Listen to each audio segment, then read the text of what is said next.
Olá a todos! Já alguma vez pensaram em padres que agem como soldados? Pois bem, hoje vamos mergulhar na história de uma das forças mais incríveis e influentes da Igreja Católica, a Companhia de Jesus, que toda a gente conhece como os Jesuítas.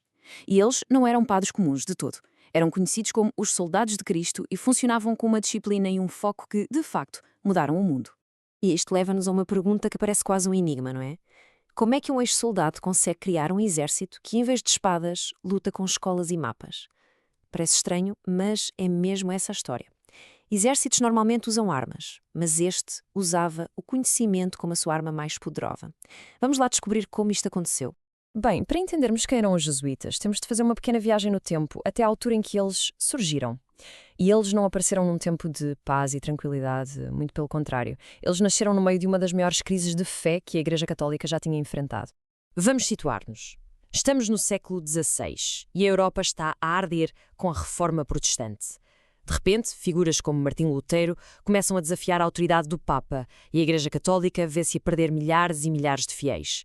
A resposta foi a Contra-Reforma, um enorme movimento para reformar a Igreja por dentro e reconquistar o terreno perdido. E é precisamente neste cenário de conflito que os jesuítas entram em cena, como a nova força de elite do Papa. E o cérebro por trás de tudo isto? Um homem chamado Inácio de Loyola. E o mais curioso é que ele não era um teólogo ou um estudioso, era um soldado espanhol que, depois de ficar gravemente ferido em batalha, trocou a espada pela fé. A sua experiência militar foi absolutamente fundamental, porque ele desenhou esta nova ordem religiosa não como um mosteiro calmo, mas sim como um exército super disciplinado. O nome oficial é Companhia de Jesus, e a palavra companhia naquela altura era um termo militar. Eles levavam isto muito a sério, uma hierarquia rígida, uma disciplina de ferro e, acima de tudo, um voto especial de obediência cega ao Papa. Se o Papa dissesse vão, eles iam, para qualquer canto do mundo, sem hesitar. E para se fazer parte destes soldados, o treino era de uma exigência brutal. Estamos a falar de cerca de 15 anos de estudo intenso. 15 anos! E não era só rezar. Era dominar teologia, filosofia, ciências, línguas. Eles estavam a ser preparados para ser a elite intelectual da Igreja, prontos para debater com protestantes, aconselhar reis ou explorar um mundo desconhecido. Então, como é que este exército intelectual atuava no terreno? Basicamente, eles tinham duas estratégias principais que os tornaram incrivelmente poderosos. Por um lado, construir as melhores escolas do mundo. Por outro, levar a sua mensagem aos lugares mais remotos do planeta.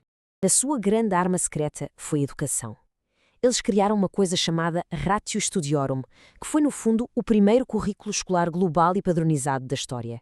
Um aluno num colégio jesuíta em Lisboa aprendia o mesmo que um aluno em Goa, na Índia, sempre com muito foco em lógica, retórica e humanidades. E a parte genial? O ensino era gratuito. Ao educarem os filhos das elites, eles estavam a moldar as futuras gerações de líderes, garantindo que o poder na Europa continuasse católico. A par da educação, vinha a exploração. Os jesuítas foram os verdadeiros pioneiros das missões globais. Estamos a falar de viagens épicas que demoravam meses, às vezes anos, a atravessar oceanos e continentes para chegar a sítios como a China, o Japão ou o coração da Amazónia. Foram, literalmente, a vanguarda da globalização da Igreja. Mas, claro, estas missões não eram umas férias. Os missionários enfrentavam perigos mortais, doenças tropicais para as quais não tinham defesas, selvas impenetráveis e o desafio gigante de aprender línguas super complexas do zero. E para além de tudo isto, muitas vezes entravam em choque com os próprios colonizadores europeus, que só queriam explorar os povos locais, enquanto os jesuítas, por vezes, tentavam protegê-los. E isto leva-nos a uma das suas criações mais famosas e também controversas, as reduções. Principalmente na América do Sul, os jesuítas criaram estas comunidades para os povos indígenas. Eram, na prática, aldeias autossuficientes, com escolas, oficinas, agricultura coletiva. A ideia era protegê-los da escravidão e convertê-los, claro. Mas este sistema criou uma enorme desconfiança nas autoridades coloniais, que olhavam para aquilo como um perigoso Estado dentro do Estado. Com esta rede global de escolas e missões, os jesuítas foram acumulando um poder e uma influência imensos. E, como se pode imaginar, um poder tão grande acaba quase sempre por gerar grandes conflitos. Um ponto muito importante aqui é que os jesuítas não eram apenas padres, eram também cientistas de topo.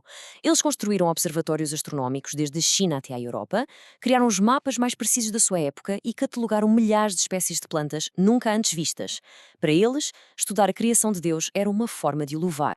Só que havia o outro lado da moeda. Ao mesmo tempo que avançavam com a ciência, eles também funcionavam como uma espécie de polícia intelectual da Inquisição. Ajudavam a identificar livros para o famoso Index Librorum Prohibitorum, a lista negra de obras proibidas pela Igreja. É esta dualidade que é tão fascinante. Eram intelectuais super curiosos, mas ao mesmo tempo eram censores que defendiam a ortodoxia da fé. Com o passar do tempo, a sua influência tornou-se tão grande que começou a assustar os reis da Europa. Reparem, eles eram os confessores dos monarcas, os professores da nobreza e controlavam redes económicas gigantes.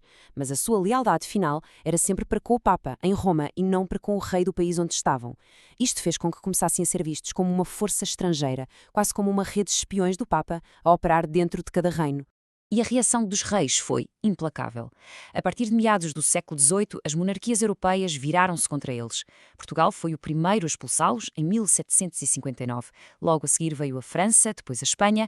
Em poucos anos, a ordem que tinha sido a mais poderosa da Igreja foi expulsa dos principais reinos católicos e tudo o que tinham construído foi-lhes tirado. A subida foi meteórica, mas a queda foi igualmente dramática. Mas, apesar desta queda brutal, a história dos jesuítas não termina aqui. O impacto deles foi tão fundo que o seu legado continua bem vivo hoje em dia e de formas que nos podem surpreender. A pressão dos reis foi tão, mas tão intensa que em 1773 o próprio Papa foi forçado a extinguir oficialmente a Companhia de Jesus. Parecia o fim da linha. Contudo, umas décadas depois, com a Europa virada do avesso pelas guerras napoleónicas, a Igreja percebeu que precisava outra vez da sua tropa de elite intelectual. E assim, em 1814, a ordem foi restaurada.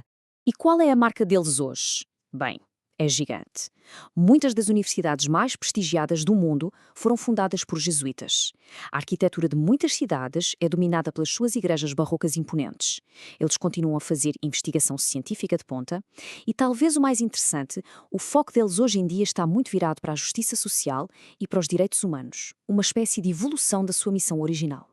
E isto leva-nos de volta à nossa pergunta inicial. A história dos jesuítas, que começou com um soldado, mas que moldou o mundo com a educação, deixa-nos a pensar. No final de contas, o que é que tem mais poder? O que é que dura mais tempo? A espada, que impõe pela força, o livro, que espalha conhecimento, ou uma ideia, que pode mudar completamente a forma como vemos o mundo? Fica a reflexão.